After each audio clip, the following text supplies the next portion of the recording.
Hi, നമുക്കിന്ന് ഉരുളക്കിഴങ്ങ് soybean roast ഉണ്ടാക്കാം. അതിനുവേണ്ടി സോയാബീൻ വെള്ളത്തിലിട്ട് കുതിർത്തത്, അതിലേക്ക് 1 ടീസ്പൂൺ മഞ്ഞൾപ്പൊടി, 1 ടീസ്പൂൺ മുളക് പൊടി, അതുപോലെ ഇറച്ചി മസാല അല്ലെങ്കിൽ ചിക്കൻ മസാല ആയാലും മതി കേട്ടോ, ഏതുള്ളത് വെച്ചാൽ അതിടാം. അതിലോട്ട് 1 ടീസ്പൂൺ മല്ലിപ്പൊടി, ആവശ്യത്തിന് ഉപ്പ് ഇവ ചേർത്ത് നന്നതുപോലെ മിക്സ് ചെയ്ത് വെക്കുക.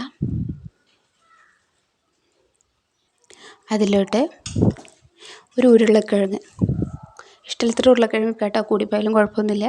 ഉരുളക്കിഴങ്ങ് നല്ല കട്ടി കുറച്ചരിഞ്ഞത് ഇതിലോട്ട് മിക്സ് ചെയ്യുക.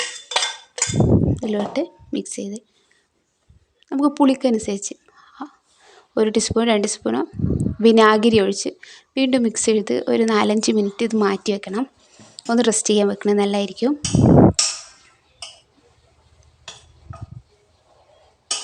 അതിനുശേഷം ഒരു ചട്ടി അടുപ്പത്ത് വെച്ച് അതിൽ ഇഷ്ടമുള്ള ഓയിൽ ഒഴിക്കുക കേട്ടോ. ഞാൻ ഇവിടെ സൺഫ്ലവർ ഓയിലാണ് ഉപയോഗിക്കുന്നത്. അതിലോട്ട് ഈ നമ്മൾ നേരത്തെ മസാല കൂട്ടി വെച്ചത് അതിലോട്ടിടുക.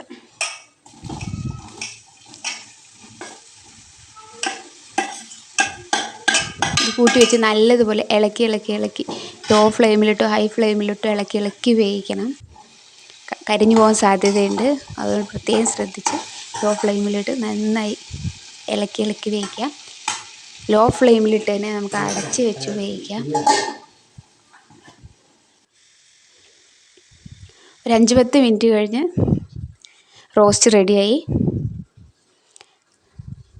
നല്ല ടേസ്റ്റാണ്. ഇഷ്ടപ്പെട്ട ലൈക്ക് ചെയ്യുക,